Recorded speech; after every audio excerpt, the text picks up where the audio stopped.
Demons are malicious monster girls predominantly aligned with the radical faction.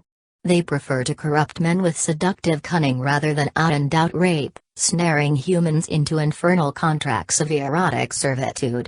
They're also a dab hand at cooking, a trait they share with their smaller cousins the devils, while their penchant for Faustian bargains echoes that of another demon-type monster, the imp.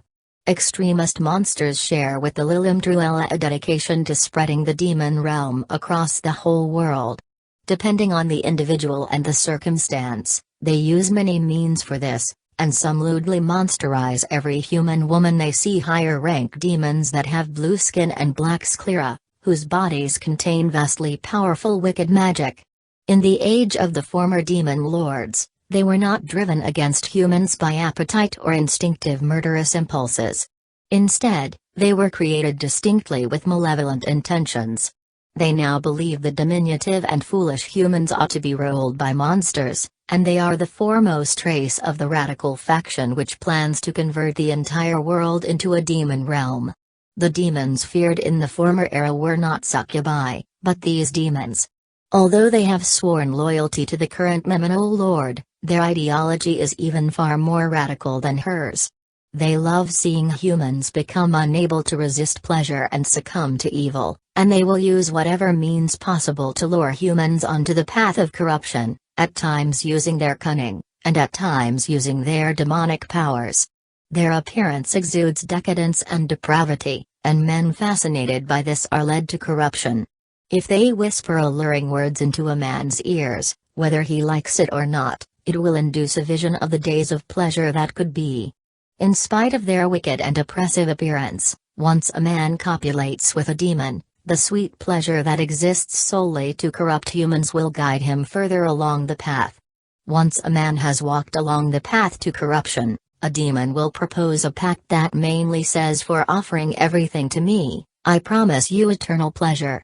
Most men would gleefully offer everything if it would make the days of pleasure in vision become a reality and make that pleasure last for eternity. The pact is bound with sorcery and can never be broken.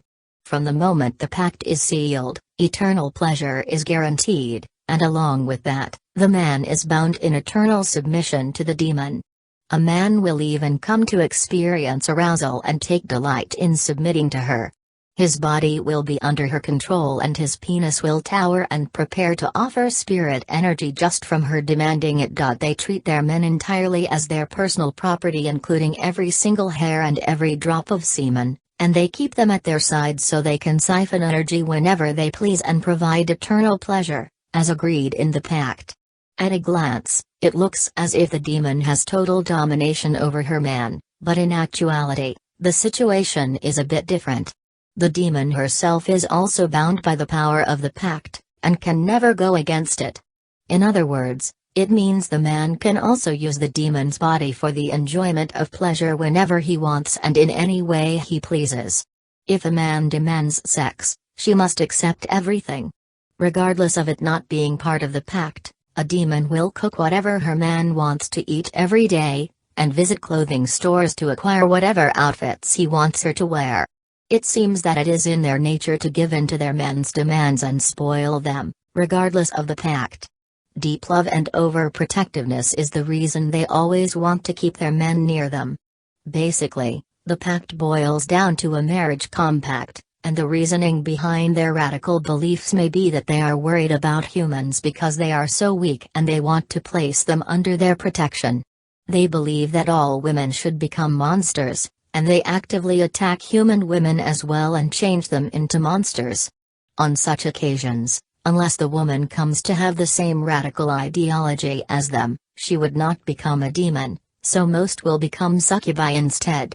For that reason, when trying to recruit a woman as an ally, they take special care during the process of monsterization to thoroughly train and educate the woman, and by doing so, awaken and fuel the hidden wicked desire to dominate a man within her, thus raising a demon.